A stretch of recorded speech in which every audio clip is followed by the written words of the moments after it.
Welcome to the Found Her podcast. I'm Kelsey. And I'm Shannon. And we are the filmmaker, photographer, and co-founders of Found Her Productions. Together, we capture the essence of women so they can communicate their truth with confidence and ease. Through working with our clients, we've learned that each of their stories are so unique and, to our surprise, mostly nonlinear. We believe these stories deserve to be heard to inspire women along their own journey to finding themselves and creating the life that they truly desire. This podcast is where badass, trailblazing boss ladies will expose the ups, the downs, and everything else involved in creating their own path in work and in life. So sit back, get comfy, and get ready to be inspired.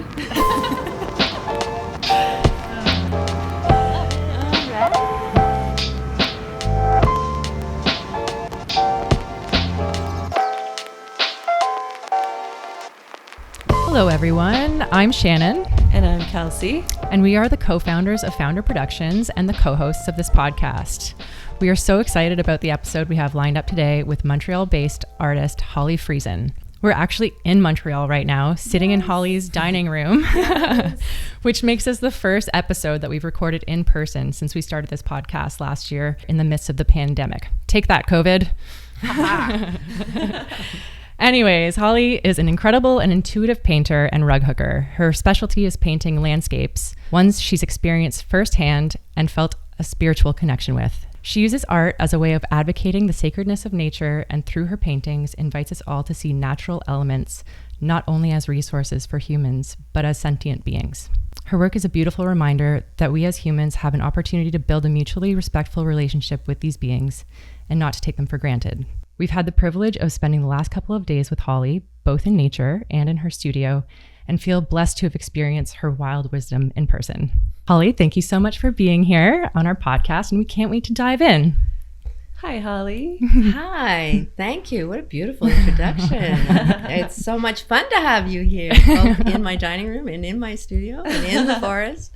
It's been really great. Yes. Oh my gosh, yes. Yeah, it's actually unusual. I think all of the guests we've had so far, we've completed our projects, delivered the content we created for them. But with you, we just have done the shooting so far. So it's you super haven't had the fresh. Pleasure of seeing it all yet. But I know, I'm so curious.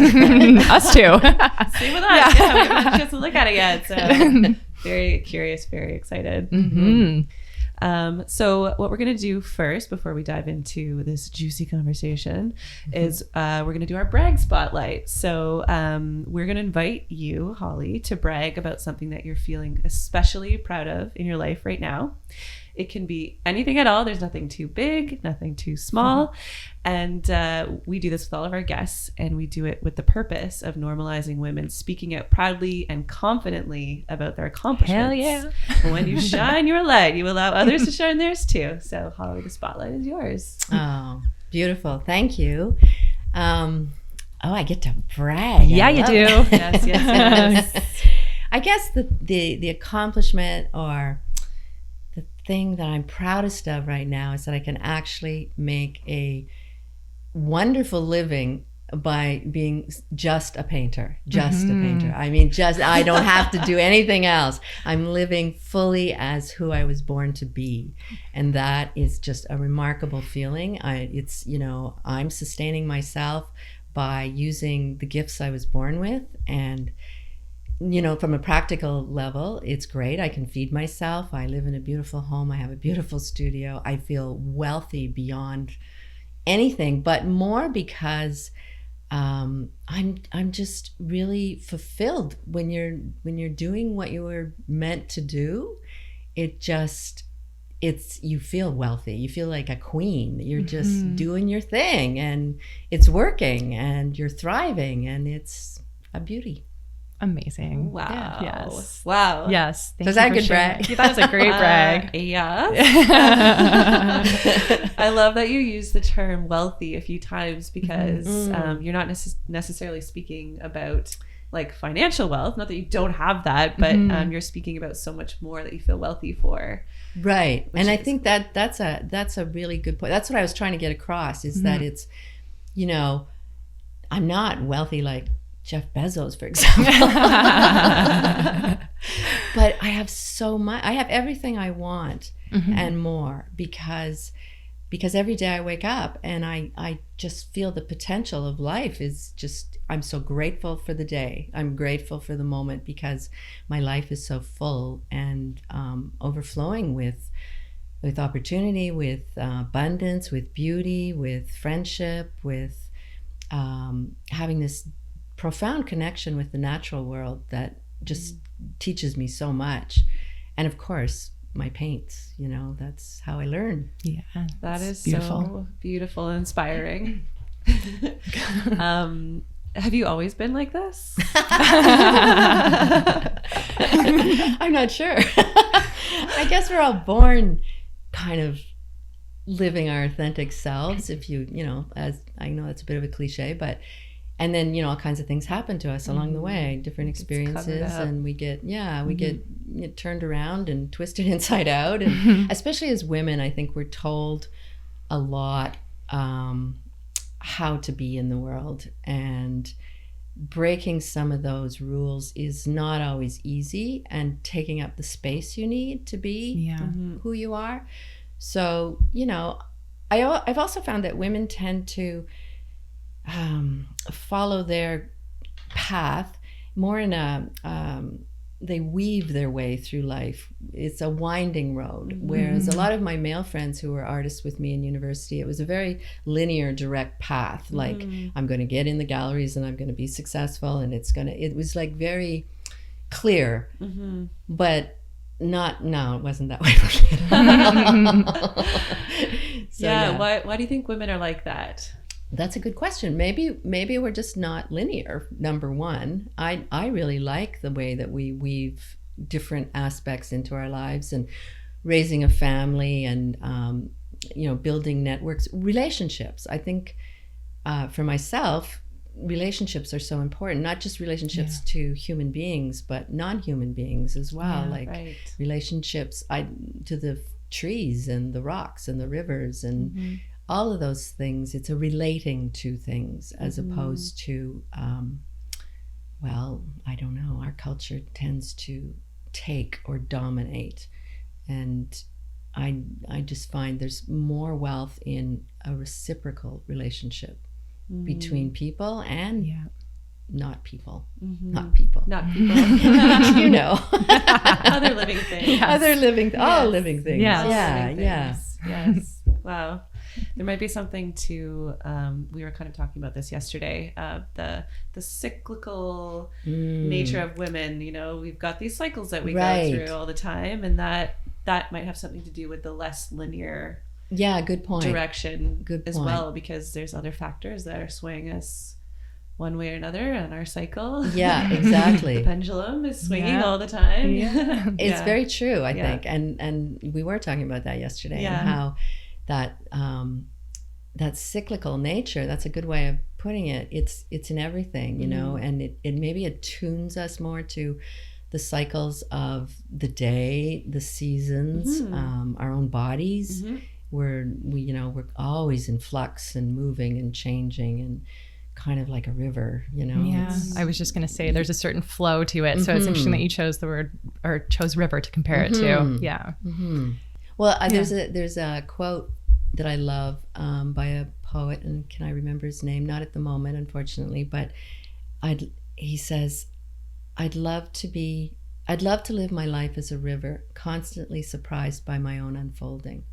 Oh my. Isn't that beautiful? That is very beautiful. I love that. Yeah. There's like a surrender to that. Yeah. Like a trusting of the flow of things, and not feeling like you need to be in like total control of everything. Right. It's kind of the interpretation I get from the that. river, it's always the flowing water. Yeah. But it's never the same river twice. And it's always moving and changing and flowing. And I think we're at our happiest when we can go with that.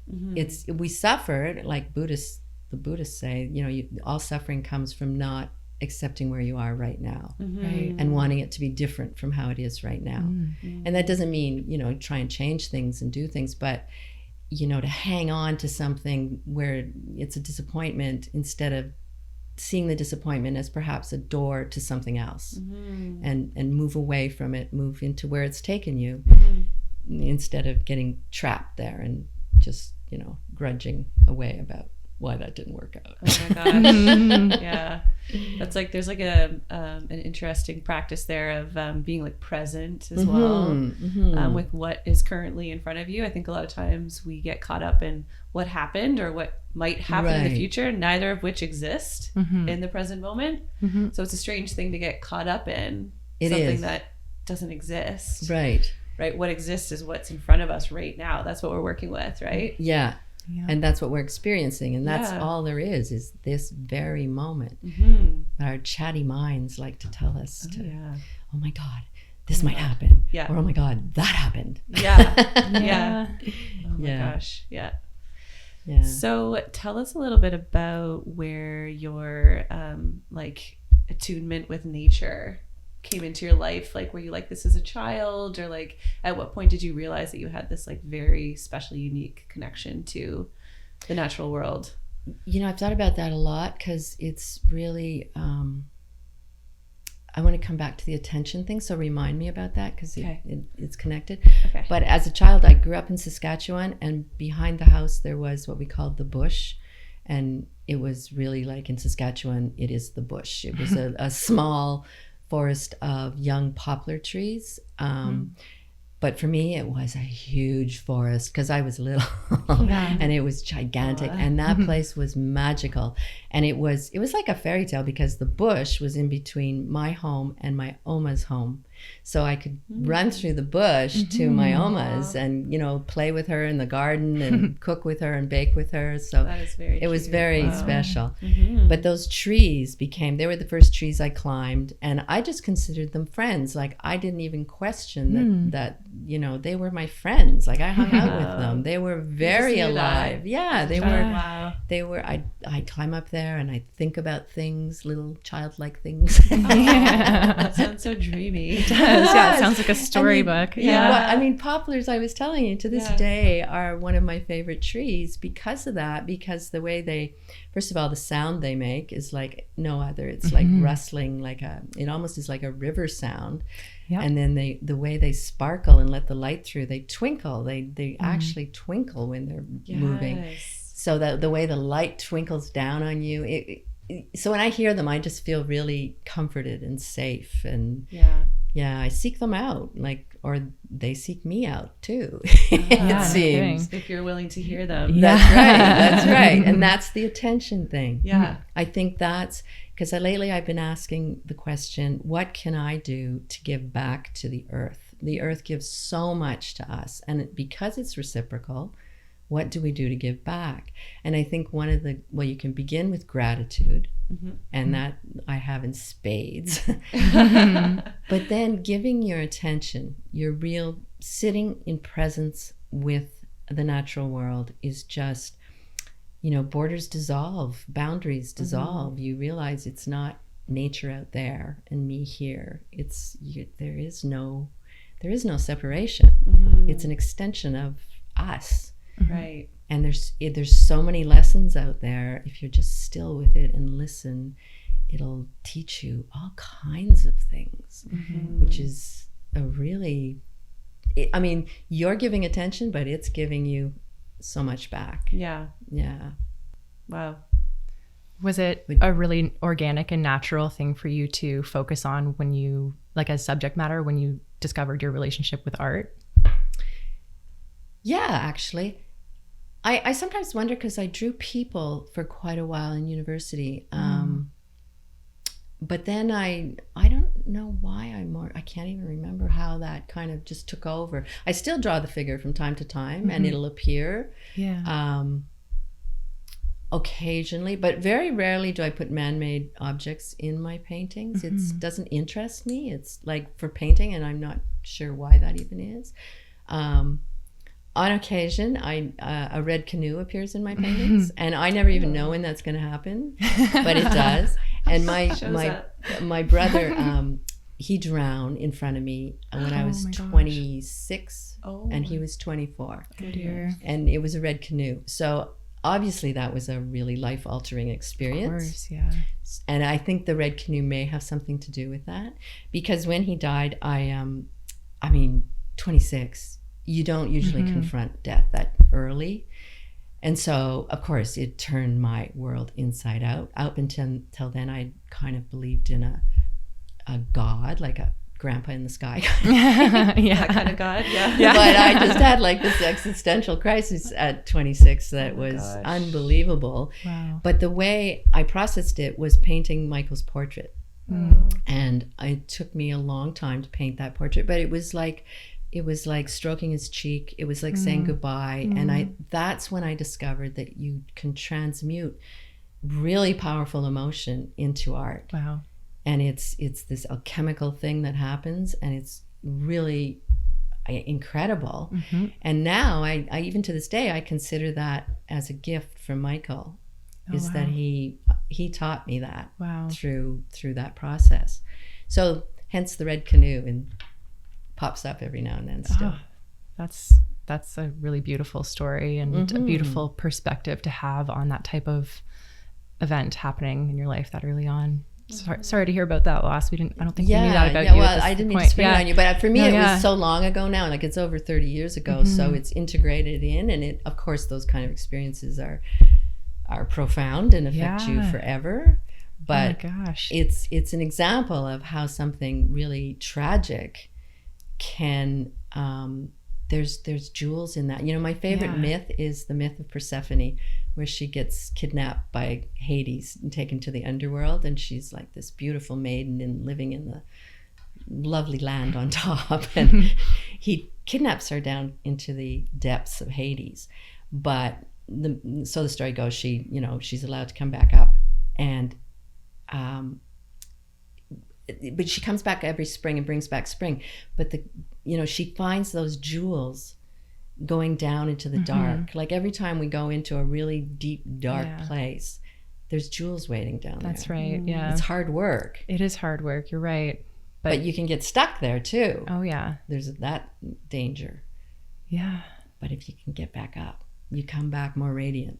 Yeah, absolutely. Come back stronger, and then get nice little visits from your brother through the form of the canoe. Like, that's it's so beautiful. Yeah. What is it like to, like you say, you're not sure when the red canoe is going to show up in your piece? Like, what is it like to be in that mode where you're creating and it's just kind of coming out of you, not consciously? Like, what does it feel like when the red canoe shows up and you're just like, oh, there it is? I almost don't notice. I almost don't notice. Like, I'll it's funny, I did a painting not too long ago, and it was beautiful. I saw two canoes, one sort of leaning on another one in a forest setting at a friend's cottage. Yeah. And they were two green canoes. And I just thought it was really beautiful, and so I painted it. But then I started painting them, and they had to be red. Like, it just was like, they can't be green. But that wasn't a conscious thought. It was just, the canoes just turned red. And actually the painting was called Soulmates, because the way they were on cute. Each other. And the cottage, the two friends that live there are soulmates. So I thought it was kind of a neat blend there. Yeah. But I didn't even really realize. And then after I went, oh, that's the red canoe again. I doubled. Yeah. Gosh. Wow. Yeah. So when did you begin painting? Like, how old were you? I've always done it. It's never, you know what? I never really thought about it as something, as a career or anything. Like, people would say, I would go to school, I would be in the art classes, I would go to fine arts in university, and people would say, oh, what are you going to do? And I'd be like, I don't know. I didn't know how to answer that question. It was like, I don't know. I'm just like making art. Yeah. And then I realized that people wanted you to have an answer for that. So I started looking into it, and I went, I guess I'll be a graphic designer. But I didn't even know what that meant. Like, I was like, I guess if I have to do something. Yeah. I guess that's what you do in the world, in the practical world. You become something. But I had no idea what that even meant. So it was, You're like, I think it's visual, so. Yeah, exactly. It's like, it seems to be what people do if they're an art person. Creative, yeah. I never did anything like that, though. That's funny. That's what my reasoning was for doing graphic. Like, I went to school for graphic design, And I always said, like, I want to be able to express and be creative visually, but it seems practical. Like I could get a job. So Right. that's why I'll do it. Exactly. And shockingly, I ended up switching careers because that's not a very good purpose on what you're doing. It might enable me to get a job. Yeah, I think I could get a job somewhat easily. Yeah. Yeah. Yeah, it didn't last. Yeah, I've done that too. Actually, I studied something not related to art at all. Like I was in school for law, and just like figured out very early that it was not in alignment with who I was and Right. what I wanted to be spending my time doing on this planet. So it's interesting that that's a common experience. It seems like. Yeah. And I think that's fair enough. Yeah. You know? Like I'd say my daughter did a degree in liberal arts and decided that wasn't at all what she wanted. Yeah. She wanted science. Yeah. So you really have to find your well, like you were saying, the why of why you're doing it instead of the what or the how. Yeah. Yeah. Yeah. Because if you can fulfill that why you're doing it, if you know that it's bringing you something meaningful, then you're just on fire. Yeah, absolutely. And we find out what's meaningful to us by experiencing what certainly is not meaningful for us. Exactly. Yeah, it seems and it's important to know what you don't want as well. Yeah, knowing what you don't want really helps you understand what you do want for sure. Very much. Yeah. Yeah. It's interesting though, like the discovering your why or your purpose is it can be such a difficult thing for people. It can. It's kind of like what you were mentioning earlier about, like, you know, we're all born as our authentic selves, and then it gets buried by external things and conscious thoughts and stuff like that, and it can get so buried that you don't know what your purpose is or what your why is. I know, and you hear that often. Like people will say to me, "You're really lucky because you know what you know. You know that you want to be an artist." But I've often heard it said that if you go back to your childhood and what brought you joy, what made you really joyful when you were a child, and it could have been blowing bubbles or painting nails but whatever it was, the essence of that, go back and explore that and find out what, you know, where that leads. And it might surprise you. It might be something really obscure. It's definitely not what you think you should be doing. Yeah, should. I really don't like should. Shoulda, woulda, coulda. Word. Yeah. Oh, my whole basically worse soul than just swearing. dries up and cringes when it hears should. It's Yeah. like, you say should to me, and I'm like, I'll do the opposite of what you say. I should do. Oh yeah. I won't be doing that. Thank you. The worst is when we should on ourselves though, right? Like seriously though. Never shit on yourself. Never shit on yourself. It's the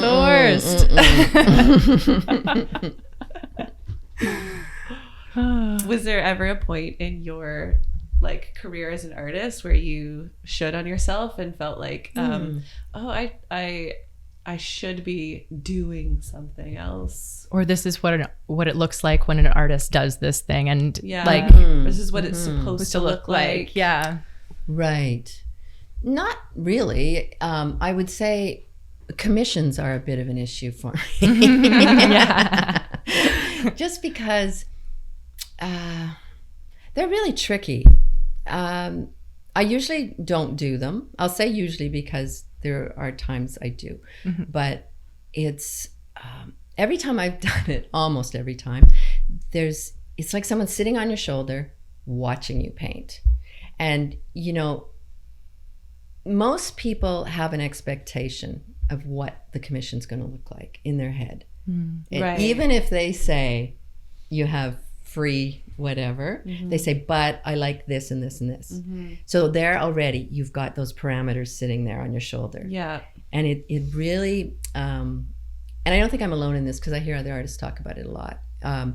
It's working on you. It's as you're painting, this little voice is over here, like, are they going to like it? Are they going to like it? Are they gonna...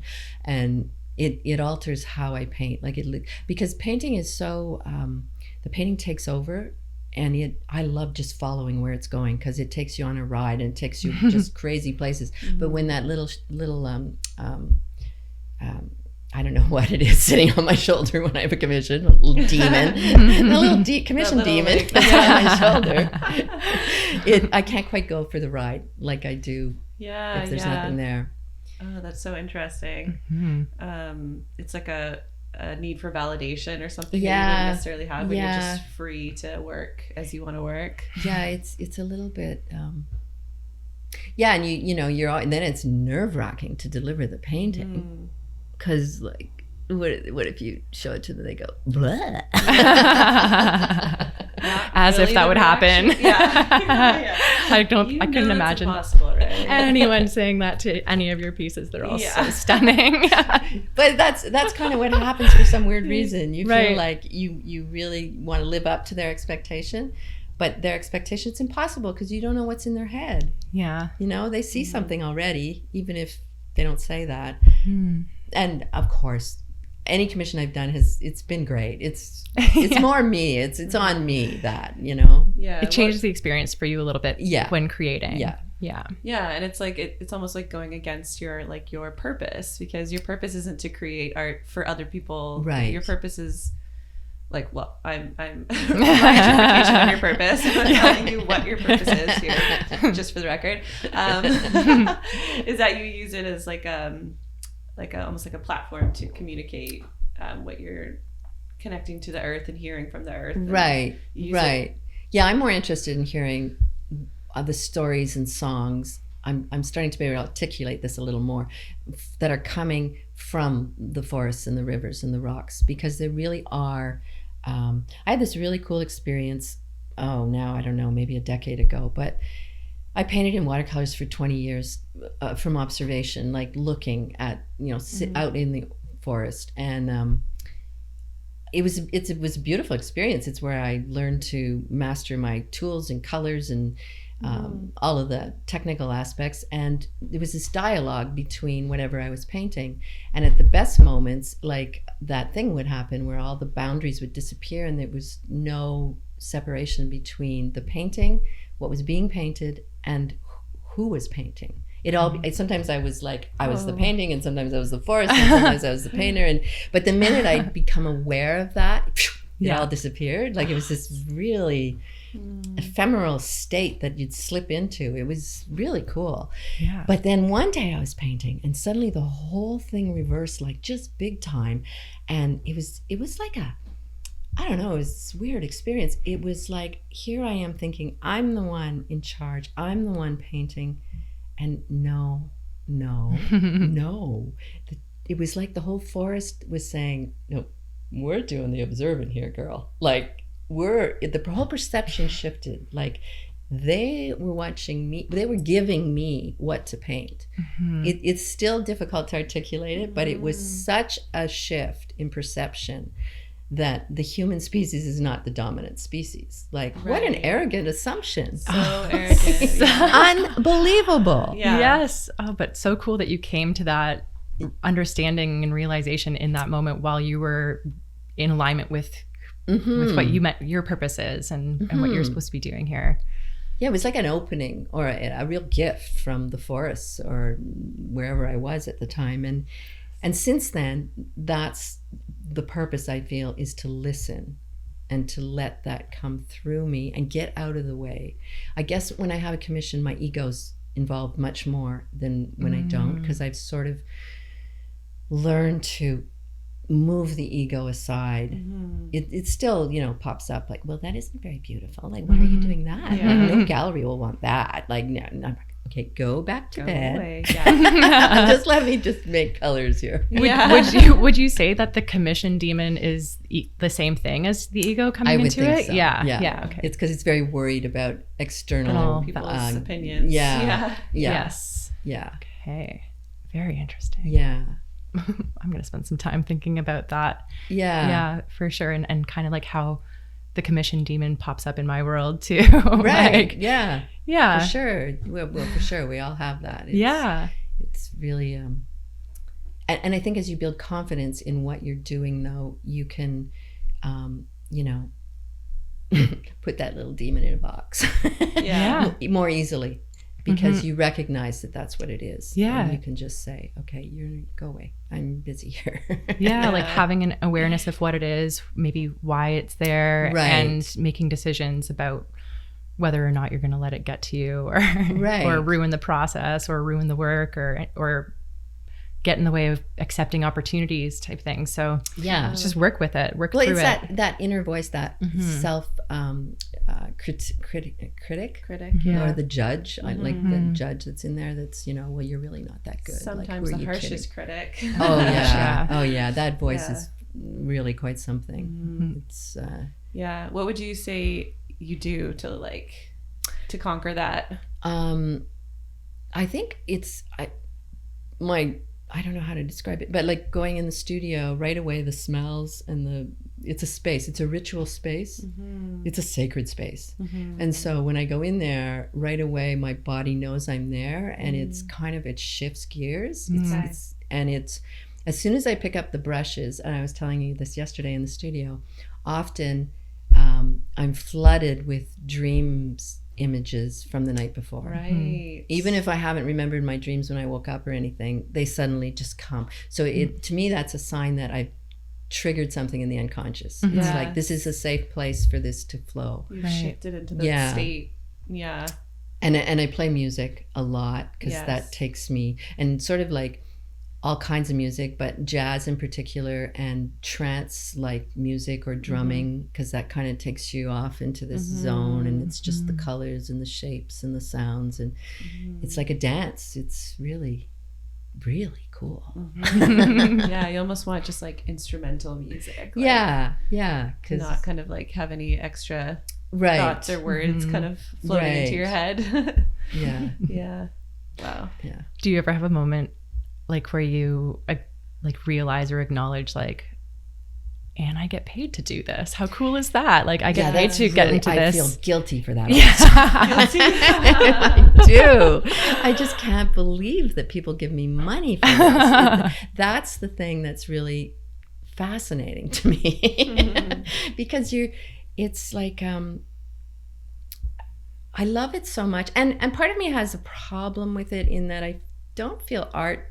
Oh boy, this is getting into tricky territory, but I don't necessarily feel art should be a commodity, like it's like, should healing be a commodity too? So there's a whole thing around that. But if I look at it as, again, relationships, and it's an exchange of energies. So someone is giving me something to help me survive and buy more paint, and they're getting this hopefully painting that will give them years of enjoyment, or whatever the painting does for them. So it's an exchange of energies. Yeah, it feels less like a commodity at that point, and more like they are helping to fuel you to continue to create, and that's important. Yeah. But I think too, what I don't like, because my paintings have gotten more valuable as time's gone on, but I don't want to eliminate people that are more in my bracket of income from being able to buy pieces. So I do payment plans, interest free, or smaller pieces, which is kind of fun too now that I can, because people can afford that, and a little more accessible. Yeah, and I like the work to be able to go to everyone. Yeah. Not just people who are able to afford it. Yeah. So, yeah, but we were talking the other day, I said, I am better at it now, but I remember when I first started selling the paintings quite a bit, I just couldn't believe, I felt like someone's come knock on the door at night and say, we want our money back, you're a fake. We found out you are a fake. Imposter syndrome. I know, it's so crazy. Right? Yeah. Like, just nuts. Oh my gosh. It's never happened. Of for the course. record.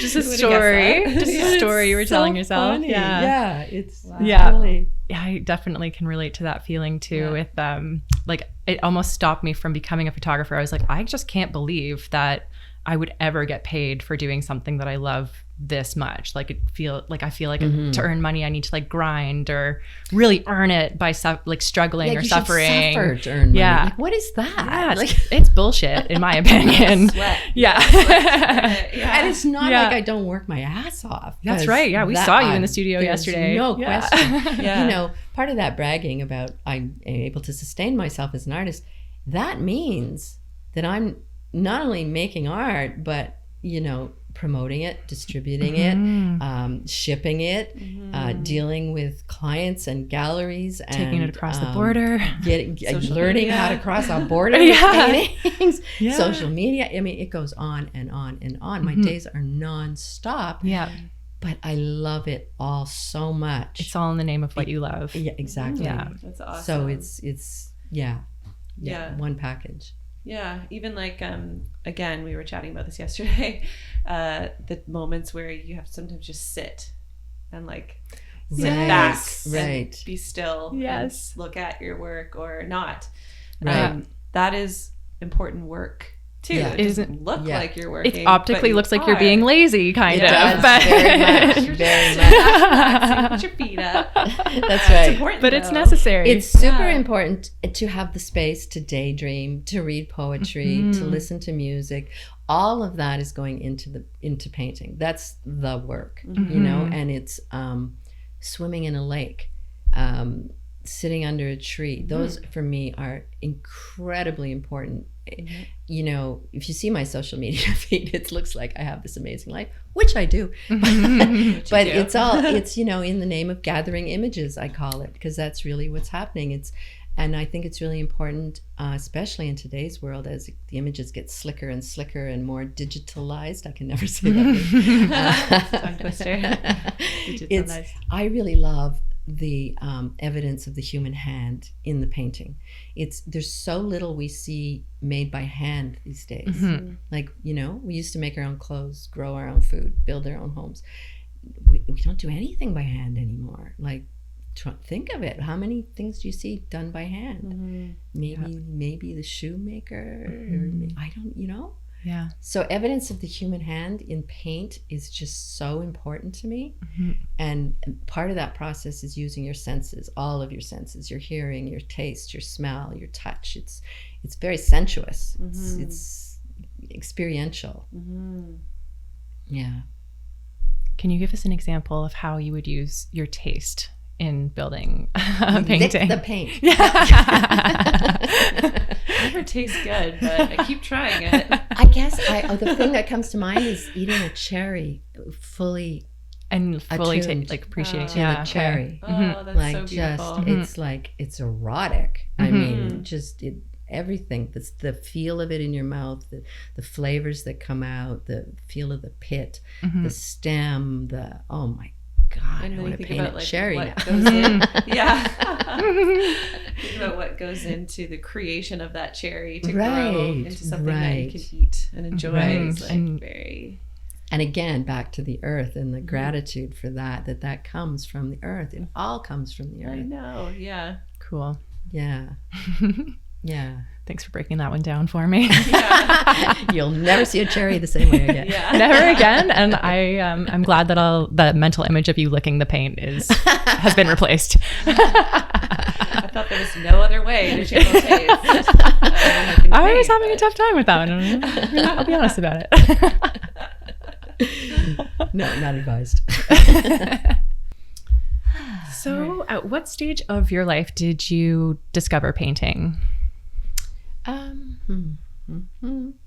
Well, you know, in Quebec, we go to CEGEP for, you know, we end in grade 11, do 2 years, 1 year, 2 years, 3 years, CEGEP. And there was a fine arts program.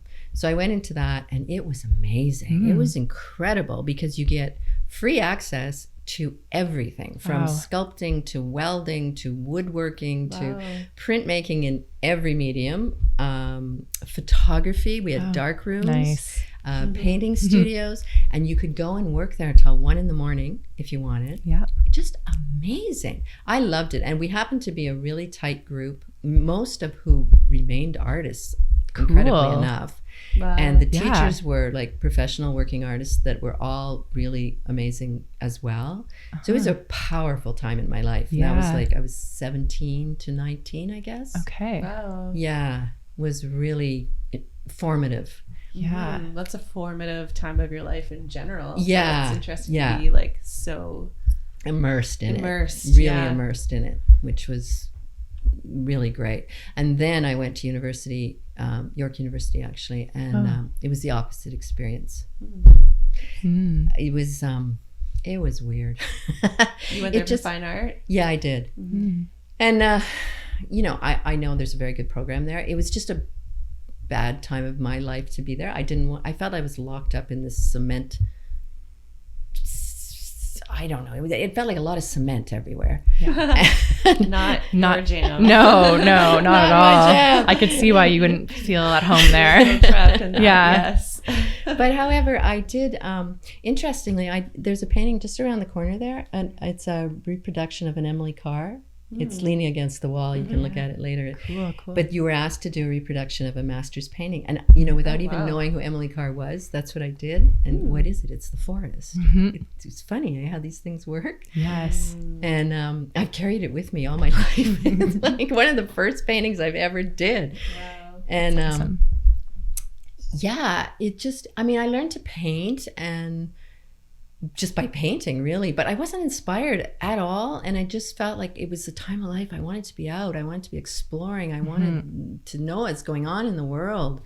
And so in the last year I left and I cashed in my scholarship, which I'm not really even sure that how you cash in a scholarship, but I did. I had a scholarship and I cashed Didn't know it that in. was an option.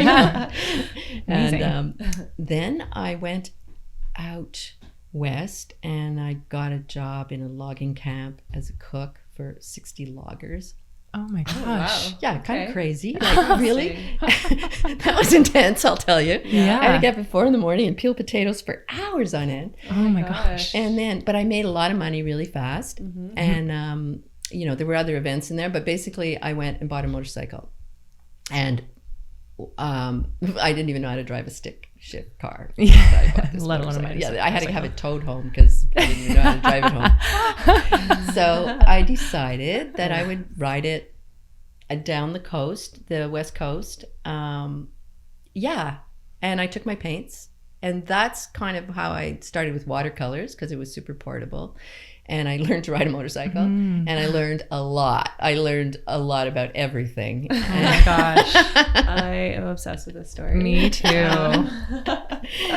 But it was, to this day, it really taught me, you know, here was the should be in university. I was just going to ask about that. And for a lot of people, that's great. Yeah. And that's wonderful. But my should was not that. Yeah. I needed to be free. Yeah. And that it was, you know, a dangerous choice. Like, seriously, if my daughter did that? I don't know. I'm concerned. Yeah. I'm very grateful. My poor parents. But it allowed me to really discover a lot and to really realize that you can deal with things as they come up, as they happen. You just deal. You don't need to know how everything's going to happen. Right. Yeah. Right. It's like the river, go with the flow. Yeah. Yeah. And it gave me courage. It really gave me I bet. courage because, you know, things come up, like you got to figure it out. And Yeah. yeah, Wow. What a cool experience. it was. Yeah. It really was. Must have built a lot of self-trust during that time too. Like if you could like overcome obstacles as they arise. Yeah. Yeah. And that was a good thing to Yeah. happen because it was, I never met one other woman on a bike the whole trip. Oh my goodness. So, because didn't There exist weren't yet any. for some reason, Yeah. oddly. But so yeah, that said a lot right there. Yeah. It was really, and part of it was my, you know, in university I had run into sexism for the first time and not really, Right. I didn't understand it at all. Like I'd always fortunately had really great guy buddy friends and we were all like, it just didn't occur to me. Yeah. Like, Everybody but- kind of seemed like they were on equal. yeah, playing and ground. Suddenly I had guys saying, "Hey, open my beer, baby," and I'd be like, "Excuse me." Yeah. What did you just say? Yeah. So part of it was me proving that I could be as bad as the boy. Yes. But that thing about, boys could take up all the room they wanted and all the space they wanted. And it was like, I can do that too. Yes. Yeah. Watch me. That is so badass. Yes. Very badass. Especially if you didn't have a lot of other women role models doing that, you kind of just made that decision yourself. And you're like, I'll be the role model of this. Thank you very much. Thank you. Yeah, I know. Much. I don't really know. I'm that I was only 21. Wow. So I think back to her and I'm like, wow, where did she come from? Yeah. But she's in there. Yes. Yeah, that spirit is in you. Yeah, for sure. Yeah, that's such a cool like decision to make too. Like it's like that whole making decision rationally or like from the gut. You're just like, I'm going to do this thing. If I think about it rationally, I probably won't do it. So I'm just going to do it. Yeah. And that's part of, what do they say? Oh, how does that saying go? Youth is wasted on the young. Yes. Just because it's so great because you don't have any life experience yet. So you're not afraid. Yeah. Not afraid. You just like will do anything. Yeah. Yeah, nothing to lose. Yeah. We were talking earlier about collecting imagery. Do you still have vivid images from that time, from that motorcycle trip? What I remembered the most about being on a motorcycle is how you're outside all the time. Yeah, you're really exposed. Like, all the time. Yeah. But the scents, the smells, like as you go through a freshly mown field of hay, you smell it. When you go by a river, you smell it. When rain's coming, you smell it. Like there's all kinds of the senses again, right? Yeah. So when you smell those things now, does it take you back to that time? And like, do you ever revisit when you smell fresh hay or? Not really. I have motorcycle dreams, like not so much now, but when I was feeling a little locked into my life, I would have those dreams of just I'm on a motorcycle and I'm riding. Cool. It's real freedom when you're on one of those. It's just on a beautiful day when the sun's going down and the road's curving and you're just goodness. And it was always a problem because it's the best time to ride. It's magical. Yeah. But if you keep riding, then by the time you want to look for a campsite, it's dark. Right. Gotcha. So you kind of have to rein it in, like, man. I want to just keep going. Yeah. Oh, man. Yeah. Wow. That's really interesting. How long did you do that for? I don't know. Like, it was a summer, I guess. Yeah. I ran out of money, like literally ran out of money. Like it was, so like I think I had 10 cents to get back. Wow. And then I was almost home and my chain was, like you tighten your chain a lot when you're riding that much. Right. And it had tightened it to the point that I couldn't tighten it anymore. And something happened. I can't remember what. I was at a gas station or something and I wouldn't be able to fix it. It was, I wasn't that far from home now, but it was a problem. Okay. And I remember I was mad and I kicked the bike. It didn't fall over, thank goodness.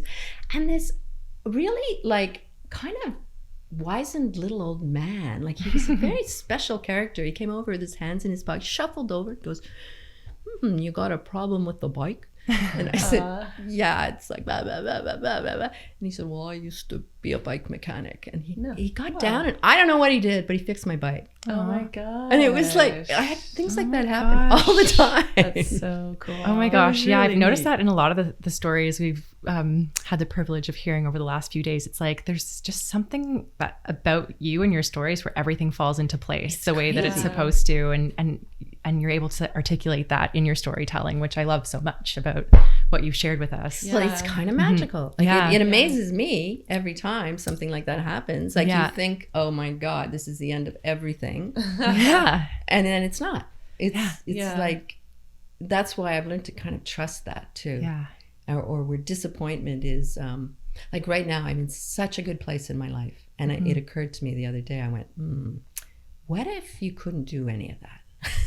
Like, what if something happened? And I went, well, so like it would turn into something else. Yeah. There's a purpose for it. I think that's more the way of dealing with it. Like, That's awesome. Yeah. like last year, COVID, it canceled a much anticipated Newfoundland residency, which I'd been looking forward to for a year, and it was canceled at the last minute. Yeah. Many shows were canceled that I really wanted, but now it's all happening in a different way, and that's all good. It's all fine, you know. And the COVID period brought other things that would have never happened otherwise. So life's full of surprises, right? Surprised by our own unfolding. Yeah. Yeah. I feel liberated just hearing you talk about that. Like it's just such a freeing way to go about your life. Yeah. Yeah. And like another really important part about it is your awareness of it, where Yeah. you're like seeing things falling into place, or you're seeing things happening and just trusting it, and you're aware that you're doing that. Mm-hmm. Like that's a huge part of it too. That's 'Cause interesting. Those things can happen to any of us, but if we're not aware of it happening, we just let it pass by, Right. or don't see the opportunity, or Well, and that's what sometimes, people say, you're so lucky. yeah. And then I say, well, yes, I guess. But what is luck? I hate that word. What is it though? It also just like it makes it seem like it's out of your control. Like, yeah, you're like just Yeah. lucky. you were, it happens just to got you. thrown Yeah. at you. Yeah. But I think all it is what you just said.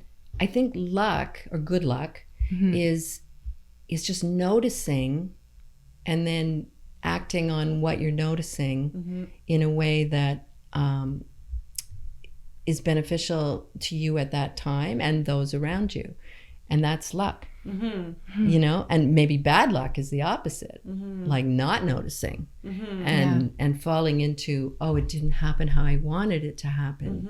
My life is over. See, Yeah. that's the whole control thing too. Like you trying to control the way everything plays out. Right. Then you're gonna see things like bad luck, or this Yeah. isn't working out the way I wanted. It's like last night when we were walking home in the rain. Yeah. And we could have been like, oh, we just wanted to go for a walk through Montreal, but it's raining and now we can't do that.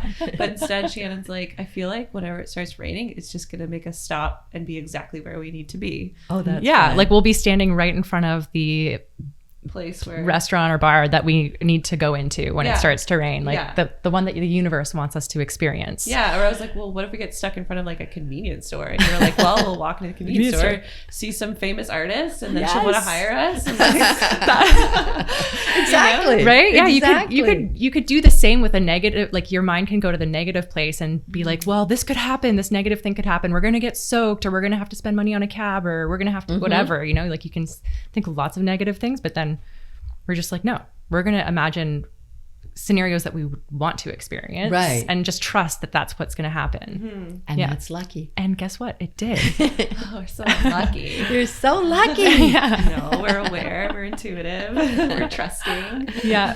That's what it is. I think that's the Like, definition of lucky. if someone calls you lucky, yeah, I think it's like sometimes people do mean it in that powerless way, like, oh, you're just so lucky, all this Yeah. good stuff Kind happened. of like Right. a typical Right. a projection of their own victim mentality almost. Yeah. Exactly. Right. Yeah. When really we should be giving ourselves all the credit Yeah. for the luck. We are responsible Yeah. for that. That's it. Yeah. yeah. Yeah. Yeah.